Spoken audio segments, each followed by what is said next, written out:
वक्त बॉर्डर पर सेना की डबल लेयर तैनात है। पहली लेयर सरहद की हिफाजत कर रही है और दूसरी लेयर एलएसी तक पहुंचने के लिए सड़क तैयार कर रही है। इसलिए चीन भारी टेंशन में है, तनाव में है। एलएसी पर भारतीय सीमा भारत तेजी से सड़कों पर काम पूरा करवा रही है। 12,000 से ज्यादा मजदूर दिन रात सड़कों का जाल बिछा रहे हैं। चीन अड़ंगा डालता है, बार बार अकड़ दिखाता है, लेकिन बॉर्डर पर इंफ्रास्ट्रक्चर डेवलपमेंट का काम कभी नहीं रुकता।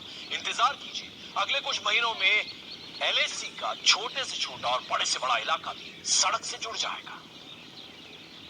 सबको भागते जाएंगे तो फिर अपना बॉर्डर के लिए रास्ता कौन बनाएगा? फिर हमारा आर्मी सब वहाँ पहुंचेगी कैसे, लड़ाई कैसे करेगी? वो Indian army, Indian army, Indian army, Bharat माता के। ये हौसला हिंदुस्तानियों का है। एक एक हिंदुस्तानी डायरेक्ट मैसेज चीन तक पहुंचाना चाहता है। बीजिंग को उसकी हद बताना चाहता है। मैसेज क्लियर है, बीजिंग सुन ले, जिनपिंग नोट कर ले। भारत माता के, भारत माता के। एलएसी पर टेंशन हाई है, लेकिन उसे एलएसी को जोड़ने वाली सड़कों के बनने की रफ्तार पहले से ज्यादा तेज हो गई है। 12,000 फीट की ऊंचाई पर ये मजदूर सैनिकों के लिए सड़कें तैयार करने में जुटे हैं। हालात कैसे भी हों, खतरा कितना भी बड़ा क्यों ना हो, ये थकते नहीं, रुकते नहीं और हिंदुस्तानी सेना के लिए पहाड़ों को चीर कर रास्ता तैयार करते जाते हैं। चीन की गिदड़भपकियों के आगे जब सीमा पर सड़क बना रहे मजदूरों का हौसला इतना बड़ा हो, तो सोचिए सेना का हौसला कैसा होगा। एक तरफ एलएसी पर जबरदस्त टेंशन है, लेकिन इस बीच आपको बता दें कि जो इंफ्रास्ट्रक्चर का काम है लेह लद्दाख के आसपास जबरदस्त तरीके से, जोरदार तरीके से चल रहा है। इसमें कोई भी कमी नहीं आई है।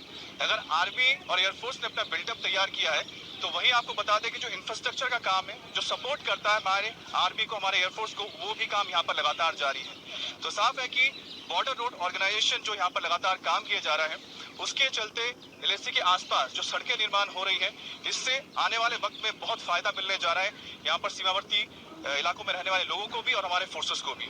आपको बता दें, इस वक्त जो ये सड़क है, ये सड़क जो तैयार की जा रही है, इसके तैयार हो जाने से ये फायदा होगा कि अगर मैदानी इलाके से लेह को जोड़ने के लिए जो अभी सड़क है, अगर कभी वो किसी वजह से रुकावट आती है, उसमें वो बंद हो जाता है, तो दूसरे सड़क के जरिए लेह तक आया जा सकता है। यानी कि मैदानी इलाकों से जो भी यहाँ पर चीजें चाहिए वो आसानी से आ सकती है। और साथ ही साथ इस रोड के बन जाने से एक ऑल्टरनेट रोड तैयार हो रहा है, यानी विकल्प तैयार हो रहा है।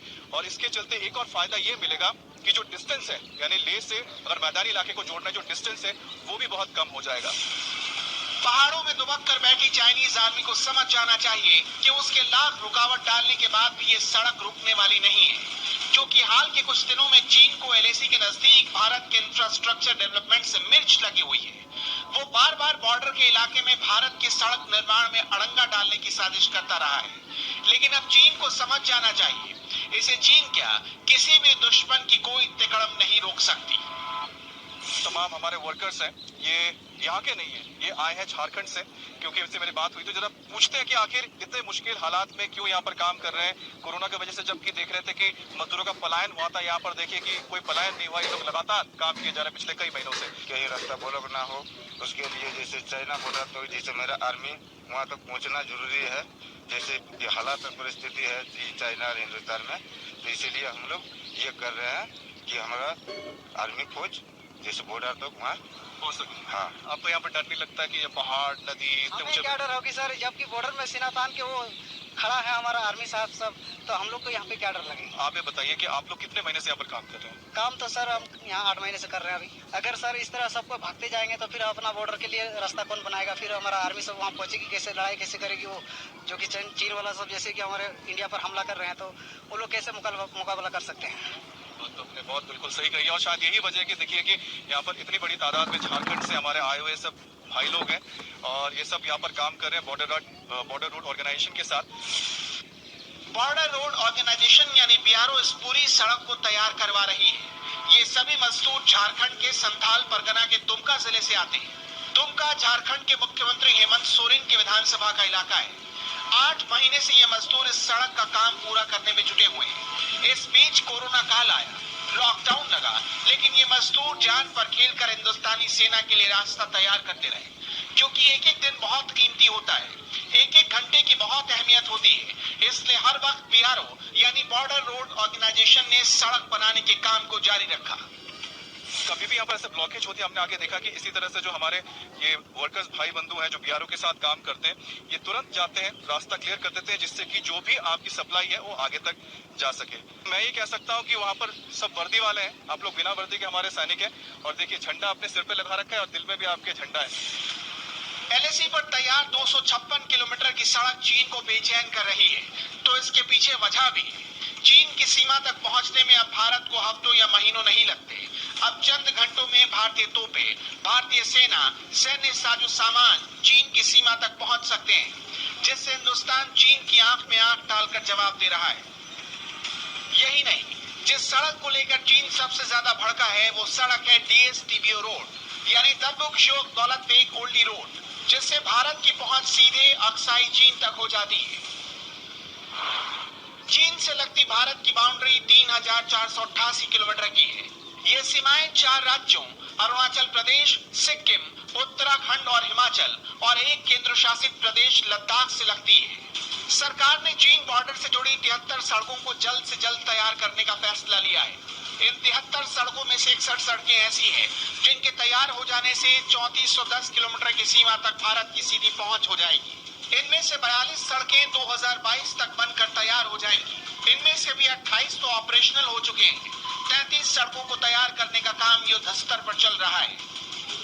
हाल ही में जो एक मीटिंग हुई थी गृह मंत्रालय में, उसमें कहा गया था कि जो 73 रोड चिन्हित किए गए उनमें से 32 रोड पर बहुत तेजी से काम होगा। उसमें से एक रोड ये भी है, और लद्दाख में जो 3 रोड तैयार किए जा रहे हैं, आपको बता दें, उनके भी तैयार हो जाने से कुछ ही महीनों के अंदर हमारे जो फोर्सेज वहां पर एलएसी पर मौजूद है उन्हें बहुत फायदा मिलेगा।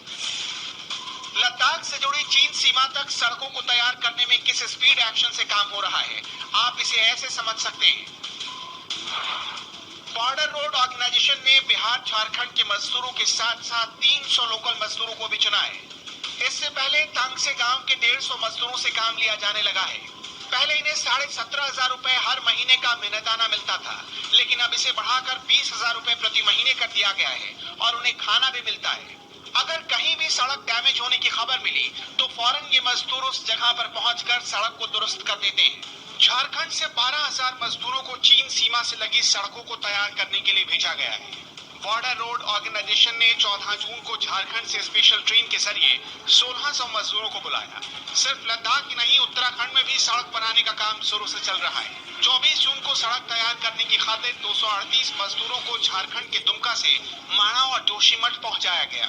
बॉर्डर रोड ऑर्गेनाइजेशन ने अब इन मजदूरों की 20 से 30% दिहाड़ी भी बढ़ा दी है। इसके साथ साथ GREF यानी जनरल रिजर्व इंजीनियर फोर्स ने चांगला पास के नजदीक टनल बनाने का काम युद्ध स्तर पर शुरू कर दिया है। ये 8 किलोमीटर लंबा टनल होगा। ये जिगरील गांव से शुरू होकर चांगला पास और बनाना रोड होते हुए थारू गांव तक पहुंचेगी, जिससे पैंगोंग सो तक सेना का पहुंचना और आसान हो जाएगा। माता के जय, भारत माता के जय। तो भारत माता की जय के नारे आप सुन रहे हैं, ये हमारे बिना वर्दी के सैनिक हैं जो दिन रात लगे हैं कि यहाँ पर जो सड़कें हैं लेह लद्दाख में वो पूरी तरह से ठीक रहे, ताकि किसी भी वक्त जरूरत पड़ने पर इनका इस्तेमाल किया जा सके हमारे सैनिकों को मदद पहुंचाने के लिए। कैमरा पर्सन अनिल मिश्रा के साथ अमित पालित, इंडिया टीवी लद्दाख। आगे बढ़ते हैं। पिछले 2 महीने से देश भर में आ रहे भूकंप के झटकों ने हर हिंदुस्तानी को डरा दिया है। जम्मू कश्मीर से लेकर अंडमान निकोबार तक और गुजरात से लेकर मेघालय तक आए भूकंप ने हर किसी को हिलाकर रख दिया।